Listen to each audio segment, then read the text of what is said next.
राजपूत कन्हैया कुमार को क्यों उतारा दिल्ली में? क्यों ना उतारें? क्या कन्हैया कुमार ने गलती की है? क्या कन्हैया कुमार ने ऐसा कोई काम किया है? और या भारतीय जनता पार्टी के लोगों से पूछ के उतारे या मीडिया के मित्रों से पूछ के उतारे?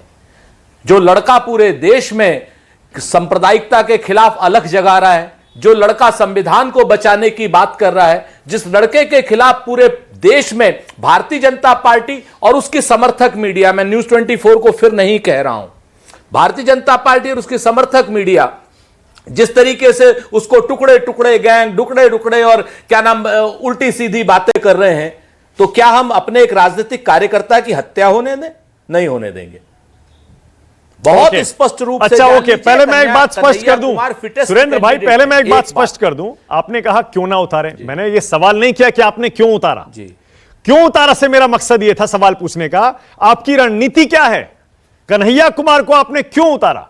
क्यों उतारा ऐसे नहीं कि क्यों उतार दिया भाई, नहीं, आपकी रणनीति क्या है? कन्हैया को क्यों उतारा?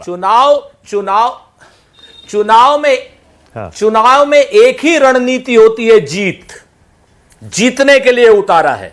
मनोज तिवारी को जो रिमोट से लहंगा उठाता है महिलाओं की, उसको परास्त करने के लिए उतारा है। मनोज तिवारी जो अश्लील, भोंडे, नीच और निर्लज्ज भोजपुरी गाने गाता है और पूरे महिला समाज को और भोजपुरी समाज को और भोजपुरी भाषा का अपमान करता है, उसको हराने के लिए उतारा है। मनोज तिवारी की जो थेथरई है, जिस तरीके से मनोज तिवारी ने पूरे भोजपुरी समाज का अपमान किया है, उसका परास्त करने के लिए उतारा है। बिहारी वर्सेस बिहारी होगा। नई दिल्ली में जिस तरीके की बात मनोज तिवारी करते हैं, उसके खिलाफ उतारा है।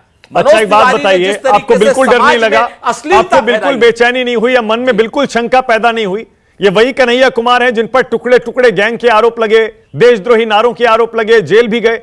अब बीजेपी इसको भुनाएगी और भुना लिया। देखिए, टुकड़े टुकड़े गैंग के आरोप आप पर लगने लगे। पूरा चुनाव अगर घूम गया, पलट गया, हालांकि वैसे भी सर्वे सारे इन्हीं को आगे दिखा रहे हैं, और नुकसान हो गया इसका तो।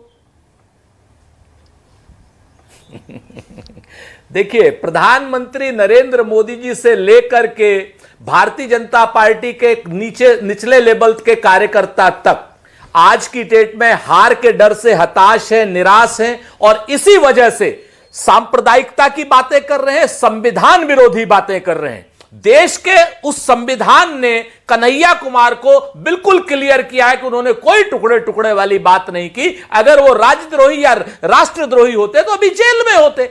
आज की डेट में अगर उनको कानून ने छोड़ रखा है, तो इसका मतलब क्या हुआ? इसका मतलब यह हुआ कि भारतीय जनता पार्टी वाले अदालतों की भी अवमानना करते हैं। भारतीय जनता पार्टी वाले अपने चुनावी लाभ के लिए इस तरीके की नीच, निर्लज्ज और राष्ट्रद्रोही बात करते हैं। भारतीय जनता पार्टी वालों के यहां जो शामिल हो जाता है, वो ना तो भ्रष्टाचारी रहता है, ना राष्ट्रद्रोही रहता है, और जो भारतीय जनता पार्टी में शामिल नहीं होता है, अब शैला मसूद भारतीय जनता पार्टी के मदद से वहां पर हो गई है क्या जम्मू कश्मीर में प्रोफेसर।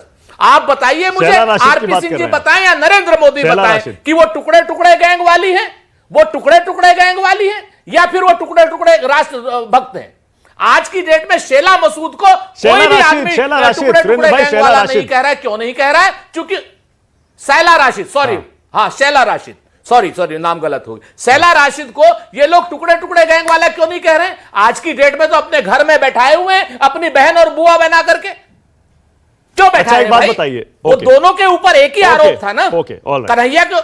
हाँ, नहीं, सही कह रहे हैं आप, पॉइंट है, बिल्कुल सही कह रहे हैं। अभी आरपी सिंह जवाब देंगे, लेकिन एक बात बताइए, अगर वाकई आप कन्हैया कुमार के प्रति अपने मन में इतना प्रेम, इतना लगाव, इतना समर्थन, इतना सब कुछ रखते हैं, तो उनकी ओरिजिनल सीट से, बेगूसराय से आपने उन्हें क्यों नहीं लड़ाया? क्यों कुर्बान कर दी उनकी बेगूसराय सीट बिहार में, गठबंधन धर्म निभाते हुए? यहां दिल्ली में आप उनको ला रहे हैं, दिल्ली में कहां लड़ेंगे बेचारे पहली बार आकर? जी, हमें मानक भाई पता नहीं था। आपकी सिफारिश होती तो हम बेगूसराय भी लड़ा देते। कन्हैया कुमार दिल्ली से ही लड़ना चाहते थे, इसलिए हमें पता नहीं था कि मीडिया के हमारे मित्र कमाल कर रहे हैं। पिछला चुनाव लड़े वहां पर, वो बेगूसराय से आते हैं, लालू जी।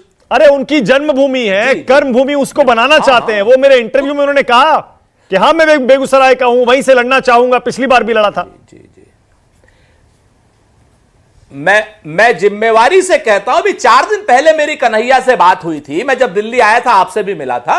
उस ड्यूरेशन में जयराम जी के यहां पे कन्हैया मुझसे मिले थे। बहुत स्पष्ट रूप से वो दिल्ली लड़ने की बात कर रहे थे। दिल्ली में उनका इंक्लिनेशन था और पार्टी ने उनको उम्मीदवार इसलिए बनाया बहुत स्पष्ट रूप से कि दिल्ली चुनाव उनके लिए जीतना जरूरी है। एनएसयूआई के वो हेड हैं और जिस तरीके से वो पूरे राष्ट्र में घूम घूम करके काम कर रहे हैं, उनकी उपयोगिता दिल्ली में ज्यादा अच्छी है। पार्टी जो अच्छा सोचेगी वो करेगी।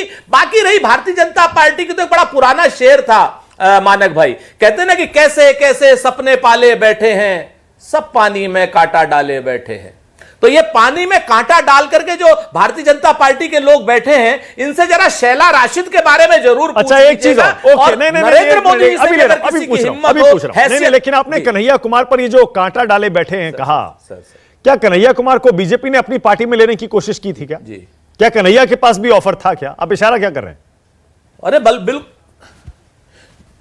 मैं बताता हूं, जब शैला राशिद को इन्होंने अपने पास ले लिया, भारतीय जनता पार्टी तो इस समय इतनी हताश, निराश और डरी हुई है कि ये सब लोगों को लेने की बात कर रही है। जब ये 70,000 करोड़ के आरोपी बनाकर के अजीत पवार, अजीत दादा को ले लेते हैं, हेमंत बिस्वा शर्मा को ले लेते हैं, छगन भुजबल को ले लेते हैं, नवाब मलिक को भी ले लेते हैं, जिनसे दाऊद के आरोप लगाए इन्होंने। हम नहीं लगा रहे, इन्होंने लगाए थे कि दाऊद इब्राहिम से संबंध है उनके। नवाब मलिक को ले लेते हैं, हसन मुशर्रफ को ले लेते हैं, तो ये कन्हैया कुमार को क्यों नहीं लेते? बोलिए आरपी सिंह।